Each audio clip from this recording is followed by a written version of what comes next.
భారతదేశంలో ఒక మహిళ తన తోటి మహిళని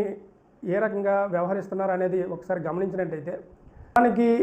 అందరూ సమానమే అన్నటువంటి ఒక భావన ఈరోజు తెలుసుకోకపోవడం వల్ల గృహ నిర్బంధాలకు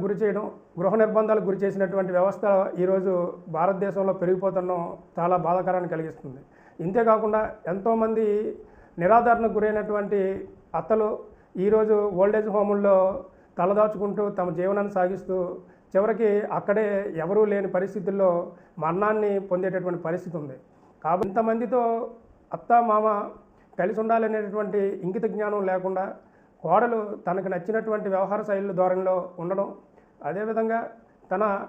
మనవలు మనవరాళ్ళతో ఆడనివ్వకుండా, అదేవిధంగా తన భర్తనికి దూరం చేసి ఎంతో మానసిక క్షోభకు గురి చేస్తూ సరైనటువంటి తిండి వసతి కల్పించకుండా ఈరోజు చీకటి గదులు